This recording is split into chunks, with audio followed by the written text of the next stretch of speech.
কনসার্টে, এই কনসার্টে আপনারা যারা এসেছেন কেউ বোধহয় কথা শোনার জন্য তৈরি না।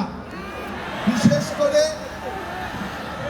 করে আমার তরুণ সমাজের ভাইয়েরা গানের জন্য অগ্রিম হয়ে রয়েছেন। যদি আপনারা কথা না শুনতে চান আমি কথা বলবো না, অসুবিধা নেই। আমি কি কথা বলবো? ঠিক আছে, আমি আপনাদের সবাইকে অভিনন্দন এবং শুভেচ্ছা জানাচ্ছি। এই কনসার্ট অর্থাৎ আলিয়াজুড়ি স্কুল এবং হাই স্কুলের ৮০তম প্রতিষ্ঠা বার্ষিকী উপলক্ষে দিনব্যাপী যে কর্মসূচি হয়েছে, দিনের ক্লান্তিকে ভুলে যাওয়ার জন্য সন্ধ্যাবেলা যে কনসার্টের আয়োজন করা হয়েছে, সবকিছু মিলে সবকিছুর আয়োজক যারা আয়োজন করেছে তাদেরকে এবং এই যারা দূর দূরান্ত থেকে মানিকগঞ্জ জেলা থেকে যারা আজকের এই কনসার্টে শিল্পীদের গান শোনার জন্য এসেছেন, আপনাদের সবাইকে আমার দল বিএনপি, জাতীয়তাবাদী দল বিএনপি এবং আমার ব্যক্তিগত পক্ষ থেকে জানাচ্ছি শুভেচ্ছা এবং অভিনন্দন। আমার সৌভাগ্য আজকে বানিয়াজুড়ির যে স্কুলের ৮০তম প্রতিষ্ঠা বার্ষিকী উদযাপন উপলক্ষে উপস্থিত হতে পেরেছি। সেই স্কুলের প্রতিষ্ঠাকালীন শিক্ষক ছিলেন আমার পিতা কর্মসংস্থান যে স্কুল থেকে শুরু করেছিলেন, সেই স্কুলের একটি অনুষ্ঠানে আসার জন্য আমি নিজেকে খুব গর্ববোধ করছি। আমি কথা বাড়াবো না। এই বাংলাদেশটা আজকে এখানে হাজারো তরুণ, হাজারো যুবক, হাজারো আমার মুরব্বীরা উপস্থিত হয়েছেন, রাত্রেবেলা গান শুনছেন, গান শোনার জন্য অধীর আগ্রহে অপেক্ষা করছেন। তার জন্য আমাদের ত্যাগ স্বীকার করতে হয়েছে। দীর্ঘ ১৫টি বছর লড়াই করে, সংগ্রাম করে কথা বলার অধিকার ফিরিয়ে এনেছি। স্বাধীনতার সূর্য আজকে আকাশ উদয় হয়েছে। আজকে রাত ভর সঙ্গীত শুনলেও কোনো বিরক্ত নেই। কোন অনুষ্ঠান করতে গেলে কোনো চাঁদা দিতে হয় না। আজকে এখানে কোনো বিশৃঙ্খলা নাই। কিসের জন্য?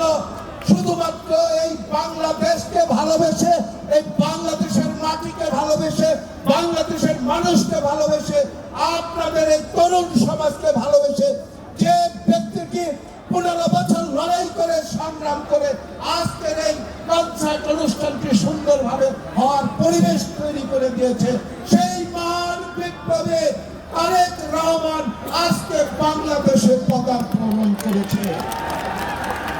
আমরা তারেক রহমানের এই ত্যাগকে আজকে স্মরণ করে আগামীতে আপনারা তারেক রহমানের সহ এই বাংলাদেশটা যাতে সাংস্কৃতিক, অর্থনৈতিক এবং মানুষের মৌলিক অধিকার এবং এই মাটির স্বাধীনতা যাতে অক্ষুণ্ণ থাকে, তার জন্য আজকের তরুণ সমাজের প্রত্যেকটি ভাই বোনদেরকে আমি অনুরোধ জানাবো, আসুন আগামীতে এমনি ভাবে সারাদিন কষ্টের পর কষ্টের হৃদয়কে শান্ত করার জন্য এরকম কনসার্টের মাধ্যমে আমরা যেন শান্তিতে ঘরে ফিরে যেতে পারি।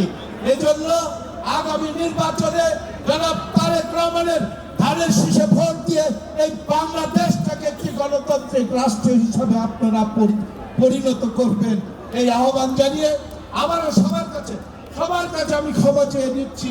আপনাদের এই সঙ্গীত অনুষ্ঠানের মাঝখানে এসে কথা বলে আপনাদেরকে ধৈর্যচ্যুতি ঘটানোর জন্য আমি আপনাদের কাছে ক্ষমা চেয়ে বিদায় নিচ্ছি। খোদা হাফেজ। বাংলাদেশ জিন্দাবাদ, বাংলাদেশ জাতীয়তাবাদী দল জিন্দাবাদ, জিন্দাবাদ, জিন্দাবাদ। ভাই একটু ওয়েট করতে হবে। আমাদের আজকের এই আয়োজনে আমরা জিন্না ভাইকে পেয়েছি, তার জন্য আমরা আন্তরিকভাবে কৃতজ্ঞতা জানাই তার প্রতি। আপনারা সবাই জানেন ঢাকা পর্যন্ত পৌঁছানো এবং ঢাকা থেকে অন্য যে কোনো জায়গায় মুভ করা আজকে কতখানি কঠিন ছিল। তিনি শুধুমাত্র আপনাদের জন্যই আজকের এই ধকলটা সহ্য করেছে, আপনাদের সাথে একটু কথা বলার জন্য, আপনাদের সাথে একটু কুশল বিনিময়ের জন্য। আমরা কৃতজ্ঞতার উপস্থিতির জন্য এই পর্যায়ে বানিয়াজুড়ি ইউনিয়ন পরিষদের চেয়ারম্যান মিস্টার এস আনসারুল বিল্ডুর পক্ষ থেকে তার হাতে ফুলের শুভেচ্ছা দেওয়ার জন্য আমি বিনীত অনুরোধ জানাচ্ছি। ফুল দিয়ে শুভেচ্ছা জানাচ্ছেন বানিয়াজুড়ি ইউনিয়ন পরিষদের chairman S A Ansari Bittu, এবং এরপরে আমি অনুরোধ জানাবো আমাদের বানিয়াজুড়ি ইউনিয়ন বিএনপির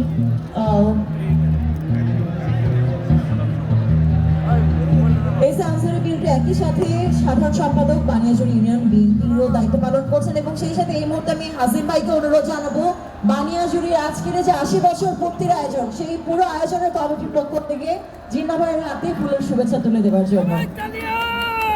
জিন্না ভাই বলেছে সারাদিনের ক্লান্তির পর রাতে একটা কনসার্ট, সুন্দর সাংস্কৃতিক আয়োজন মনের প্রশান্তি আনে। জিন্না ভাই কথা দিতে হবে আগামীতে মানিকগঞ্জের যে কোনো আয়োজনে ঠিক একই রকম শান্তিপূর্ণ ভাবে আপনি আমাদেরকে অসংখ্য কনসার্ট দেবেন কি? আমি কথা দিয়ে যাচ্ছি, যদি মহান আল্লাহ তাআলা আমাকে আপনাদের পাশে দাঁড়ানোর সুযোগ দেয়, কনসার্টে মানিকগঞ্জ জেলাকে আমি ভরিয়ে দেব। মাধ্যমে প্রত্যেক তরুণ সমাজের মনে দেশপ্রেম, দেশের জন্য ভালোবাসা জাগিয়ে তোলার প্রচেষ্টা আমি চালাবো। এই কথা আপনাদের আমি দিয়ে যাচ্ছি। জিন্দাবাদের আগমন, জিন্দাবাদ জামাত জিন্দাবাদের আগমন। জামাত জাগাত জিন্দাবাদ জিন্দাবাদ ধন্যবাদ আপনাদের সবাইকে। জিনা ভাই এর মধ্য দিয়ে আমাদের আজকের আয়োজনে দর্শক হিসেবে আপনাদের সাথে জয়েন করবেন এবং মঞ্চে